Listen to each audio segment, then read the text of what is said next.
नमस्कार दोस्तों, स्वागत है आप सभी लोगों का जीके क्रेज के यूट्यूब चैनल पे। तो दोस्तों आज हम लोग बात करने वाले हैं आरआरबी के एएलपी और टेक्नीशियन के वैकेंसी के बारे में। लगातार आप लोग यूट्यूब पे वीडियो देखते आ रहे हैं कि भाई एएलपी और टेक्नीशियन की भर्ती आने वाली है रेलवे में, लेकिन ये वैकेंसी कब आने वाली है, सबसे बड़ी बात तो ये आ जाती है। और वैकेंसी आएगी तो क्या 4 साल से वैकेंसी नहीं आई हुई है तो क्या इसमें एज रिलैक्सेशन मिलेगा या नहीं मिलेगा, साथ ही साथ में एग्जाम का पैटर्न क्या होने वाला है, वो सारी की सारी बातों पर आज हम लोग डिस्कस करने वाले हैं इस वीडियो में। तो ये वीडियो आप लोग पूरी देखिएगा क्योंकि बहुत सारी आपकी क्वेरी यहाँ पर सॉल्व होने वाली है। तो बढ़ते हैं आगे और देखते हैं सबसे पहले तो भाई क्वालिफिकेशन क्या होने वाली है, क्योंकि अगर आप क्वालिफिकेशन ही नहीं रखते हैं एएलपी और टेक्नीशियन के लिए तो आपका वैकेंसी के लिए वेट करना ही बेकार हो जाता है। तो सबसे पहले हम देखते हैं कि भाई क्वालिफिकेशन क्या होगी। तो चाहे आप एएलपी के लिए वेट कर रहे हैं या फिर टेक्नीशियन की भर्ती के लिए आप इंतजार कर रहे हैं, आप अगर 10th क्लास किए हुए हैं और साथ में 10th क्लास के बाद आपने किसी भी अपने ट्रेड से आईटीआई कर लिया है तो भी आप एलिजिबल हैं भाई। अगर आप 10th क्लास के बाद डिप्लोमा करने चले गए तो आप तो भी एलिजिबल हैं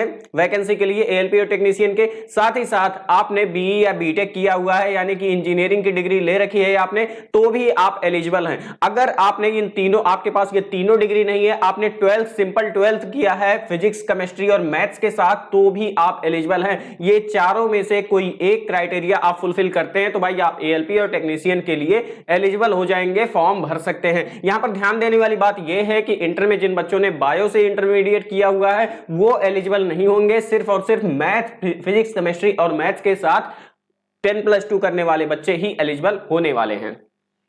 अब बात आ जाते हैं एज की तरफ, आयु सीमा की तरफ, जो कि बहुत ही बड़ा मुद्दा है, बहुत ही बड़ा पॉइंट है। देखो अभी के लिए जो है अनरिजर्व्ड कैटेगरी की जो वैकेंसी आती है ये 18 से 30 साल की एज लिमिट होती है। जो लोग 18 से 30 साल के बीच में होते हैं एएलपी और टेक्नीशियन के लिए और जनरल कैटेगरी से आते हैं भाई, वो लोग एलिजिबल होते हैं। ओबीसी के लिए 3 साल का रिलैक्सेशन मिल जाता है और 18 से 33 साल हो जाता है ये एज लिमिट। साथ ही साथ एससी एसटी के लिए 5 साल का रिलैक्सेशन मिलता है और ये 18 से 35 साल हो जाता है एज लिमिट। लेकिन यहां पर सबसे बड़ी बात देखने वाली ये है कि क्या इस बार वैकेंसी आती है, तो पिछले 4 साल से वैकेंसी नहीं आई है तो क्या एज रिलैक्सेशन यहां पर 4 साल का मिलता है सभी लोगों को या नहीं मिलता है, ये देखने वाली बात होगी। और नहीं मिलता है तो उसके बारे में हम लोग बात करेंगे कि भाई क्या करना है क्या नहीं करना है, वो सारी की सारी बातें हम लोग आगे डिस्कस जरूर करने वाले हैं। उसके बाद हम देखते हैं भाई एग्जाम पैटर्न क्या होने वाला है। वैसे तो एग्जाम पैटर्न अभी तक जो रहता है उसके बारे में सबसे पहले बात कर लेते हैं। देखो भाई क्या होता है कि आपके पास पहले तो होता है सीबीटी 1 आप क्वालिफाई कर लेते हैं, उसके बाद आप जाते हैं सीबीटी 2 में, कंप्यूटर बेस्ड टेस्ट 2 में जाते हैं। और सीबीटी 2 में आपका होता है 2 पार्ट में पेपर, पहला पार्ट ए होता है, दूसरा पार्ट होता है पार्ट बी होता है। और यहां पर आपका तीसरा जो होता है साइको का टेस्ट होता है सिर्फ और सिर्फ एएलपी के बच्चों के लिए। जो एएलपी के लिए अप्लाई किए हुए हैं वो साइको का टेस्ट देने के लिए जाते हैं, तो ये बात आपको ध्यान रखनी है। अब थोड़ा सा सिलेबस देख लेते हैं कि कैसे कैसे पेपर, कैसे क्वेश्चन पूछे जाते हैं। तो सबसे पहले सीबीटी 1 की तरफ चलते हैं। जब हम सीबीटी 1 की तरफ चलते हैं तो यहां पर देखते हैं कि भाई मैथ्स के आपको 20 क्वेश्चन आपसे पूछे जा रहे हैं, साथ ही साथ आपसे रीजनिंग के 25 क्वेश्चन पूछे जा रहे हैं। यानी कि मैथ्स और रीजनिंग आपका एक धुआंधार तरीके से आपको तैयारी करनी है, क्योंकि ये 45 क्वेश्चन यहां पर देखे जाते हैं। और आपको तो भाई पता ही है कि मैथ्स और रीजनिंग ऐसी चीजें हैं, ऐसे सब्जेक्ट हैं जहां आप 45 में 45 पूरे मार्क कर सकते हो, पूरा सही आंसर कर सकते हो और 45 क्वेश्चन का नंबर लेकर के पूरा का पूरा आ सकते हो।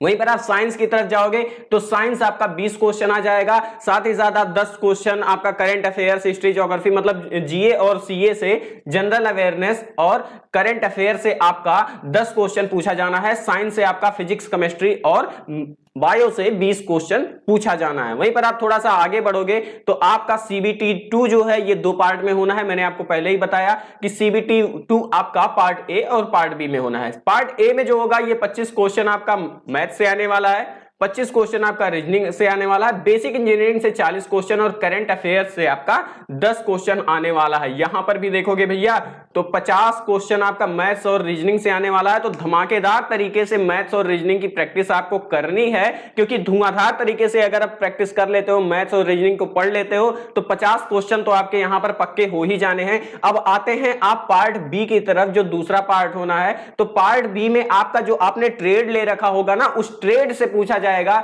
और ये ट्रेड से आपका जो पूछा जाएगा 75 क्वेश्चन पूछा जाएगा। 1 घंटे का पेपर होगा, 60 मिनट में 75 70 क्वेश्चन पूछा जाना है। और बड़ी बात यह है पार्ट बी में भैया कि यहां पर 35% मिनिमम मार्क्स आपको लेकर के आने हैं। आप अगर पार्ट बी क्वालिफाई नहीं करते हो सीबीटी 2 का तो आपका पार्ट ए का पेपर चेक नहीं होगा, या आपका जो मेरिट बनने वाला है पार्ट ए से बनने वाला है, या और आपका क्वालिफिकेशन डिसाइड होगा पार्ट बी से। अगर आप पार्ट बी को क्वालिफाई कर लेते हो तभी आपका पार्ट ए का पेपर कॉपी चेक होनी है, अन्यथा पार्ट 1 की कॉपी नहीं चेक होनी है और मेरिट पार्ट ए से ही बनेगा।